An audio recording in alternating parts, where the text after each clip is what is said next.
स्वागत है आप सबको मेरे इस क्यूट मून कार्टून चैनल पर। आज हम पढ़ेंगे क्लास 6 मल्हार किताब की रहीम के दोहे विषय के अंतर्गत प्रश्नोत्तर।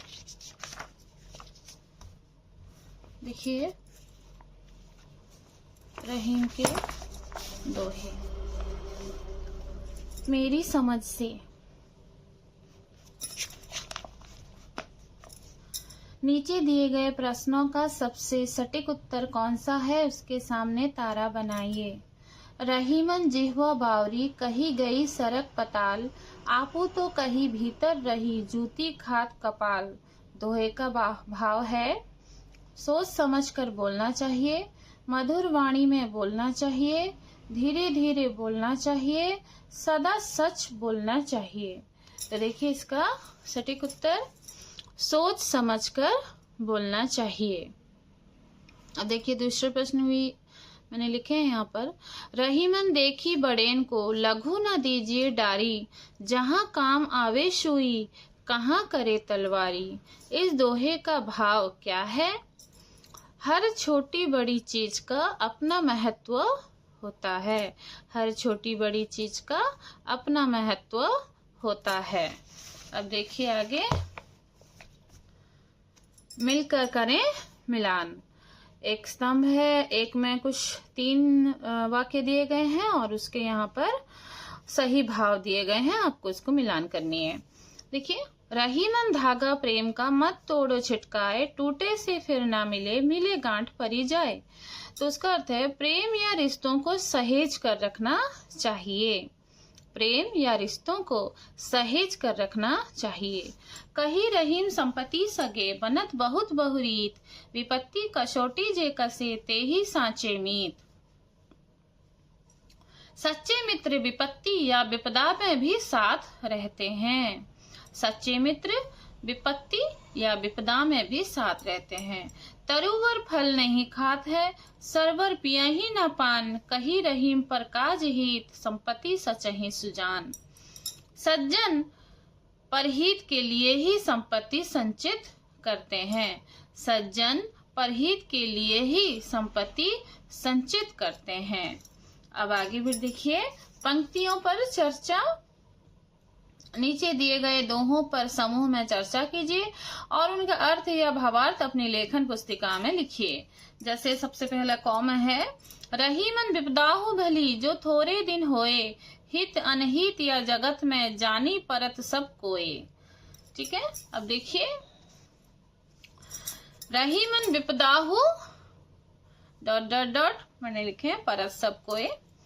ठीक है, रहीम दास का मानना है कि थोड़े दिन की विपदा भी भली होती है, जो हमें यह बता देती है कि असल में कौन हमारा हितैषी है और कौन अहितैषी, अर्थात कौन हमारे मुश्किल में साथ देता है या काम आता है और कौन नहीं। कि उसके बाद हम ख करेंगे।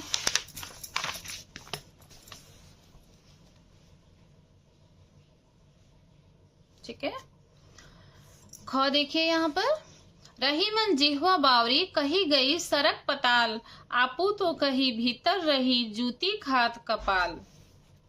रहीमन जिह्वा बावरी, जूती खात कपाल।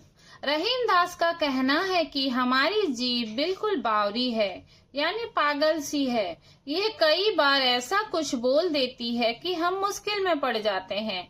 हमारी जीभ हमें जूते खिलाने का काम कर जाती है। हमें बाद में पछताना ना पड़े, इसलिए सोच समझकर बात करनी चाहिए। देखिए, सोच विचार के लिए विभाग फर्स्ट में है, 1 नंबर में, रहीमन धागा प्रेम का, मत तोड़ो छिटकाए, टूटे से फिर ना मिले, मिले गांठ परी जाए। इस दोहे में मिले के स्थान पर जुड़े और छिटकाए के स्थान पर चटकाए शब्द का प्रयोग भी लोक में प्रचलित है। जैसे रहीमन धागा प्रेम का, मत तोड़ो चटकाए, टूटे से फिर ना जुड़े, जुड़े गांठ पड़ जाए। इस प्रकार पहले दोहे में डारी के स्थान पर डार, तलवारी के स्थान पर तलवार और चौथे दोहे में मानुस के स्थान पर मानस का उपयोग भी प्रचलित है। ऐसा क्यों होता है? देखिए, डारी, तलवारी, मानुस शब्द कहीं कहीं डार, तलवार और मानस के रूप में भी प्रचलित है। ऐसा लोगों की बोली बदल जाने के कारण होता है। किसके कारण होता है? बोली बदल जाने के कारण। अब देखिए, ख, इस दोहे में प्रेम के उदाहरण में धागे का प्रयोग ही क्यों किया गया है? क्या आप धागे के स्थान पर कोई अन्य उदाहरण सुझा सकते हैं? अपने सुझाव का कारण भी बताइए। कवि ने प्रेम या रिश्ते के टूटने को धागे द्वारा समझाया है। धागा एक बार टूट जाए तो उसे जोड़ने के लिए गांठ लगानी पड़ती है। ऐसे ही प्रेम संबंधों में दरार आ जाए तो भले ही उन्हें फिर से जोड़ लिया जाए, परंतु मन मुटाव रह ही जाता है। हम धागे के स्थान पर कीमती कपड़े के उदाहरण लेते, क्योंकि एक कीमती कपड़े के फट जाने पर उसे कितना भी सिल लिया जाए, लेकिन मन में उसका फटा होना खटकता ही रहता है। ठीक है, अब देखिए नंबर 2, तरुवर फल नहीं खात है, सरवर पिया ही न पान, कही रहीम प्रकाश हित, संपत्ति संचयी सुजान। इस दोहे में प्रकृति के माध्यम से मनुष्य के किस मानवीय गुण की बात की गई है? प्रकृति से हम और क्या क्या सीख सकते हैं? प्रकृति के माध्यम से मनुष्य के किस मानवीय गुण की बात की गई है, हमें उसे पहले लिखना है। रहीम कहना चाहते हैं कि जैसे पेड़ अपने फल नहीं खाते, सरवर अपना जल नहीं पीते, ऐसे ही सज्जन धन का संचय स्वयं के लिए ना करके दूसरों की भलाई के लिए करते हैं। उसके बाद देखिए प्रश्न, प्रकृति से हमें और क्या क्या सीख सकते हैं? प्रकृति से हम कठिन समय में औरों को मदद करना, सुगंध बिखेरना, चमकना, ठंडक प्रदान करना, निरंतर आगे बढ़ना, निस्वार्थ भाव से प्रेम करना आदि सीखते हैं। ठीक है, अब देखिए शब्दों की बात। पहले ये प्रश्न हम देख लेते हैं। शब्दों की बात, शब्दों के नए नए रूप जाने और समझें। ठीक है, शब्द संपदा। कविता में आए कुछ शब्द नीचे दिए गए हैं। इन शब्दों का आपकी मातृभाषा में क्या कहते हैं लिखिए।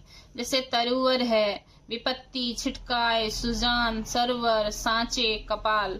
इसको हम अपनी भाषा में क्या कहते हैं? ठीक है, देखिए तरुवर को हम पेड़ कहते हैं, विपत्ति को कष्ट कहते हैं, छिटकाए तोड़ना कहते हैं, सुजान सज्जन कहते हैं, सरवर तालाब कहते हैं, सांचे सच्चे कहते हैं, कपाल दिमाग कहते हैं। ठीक है, कपाल दिमाग।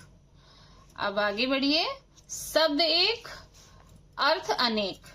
रही मन पानी राखिए, बिनु पानी सब सून, पानी गए न उबरे, मोती मानुष चून।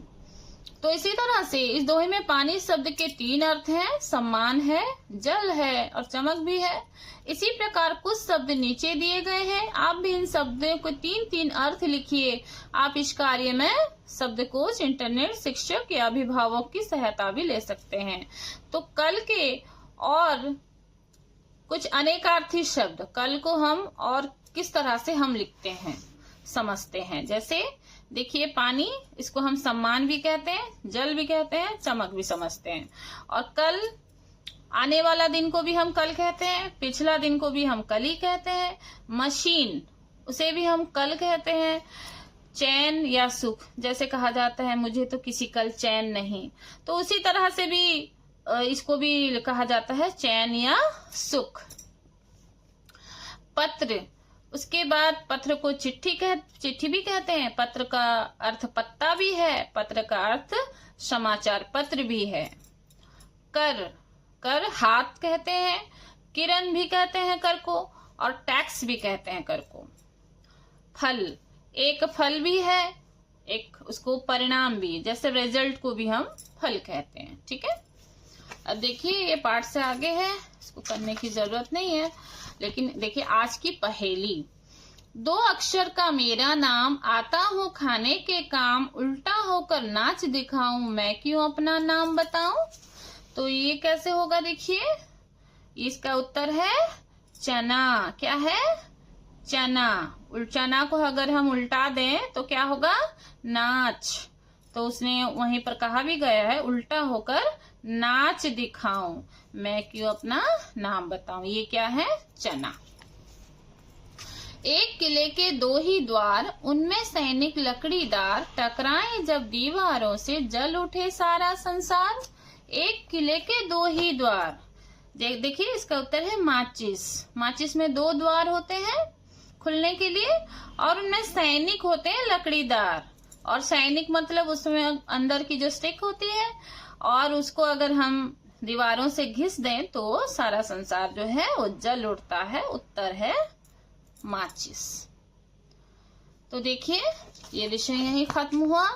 आज के लिए इतना ही, फिर मिलेंगे हम अगली वीडियो में। ये टॉपिक आपको कैसा लगा जरूर कमेंट में बताएं, और नेक्स्ट वीडियो फिर किस टॉपिक पर लाऊं मुझे वो भी सजेस्ट करें। थैंक यू, धन्यवाद।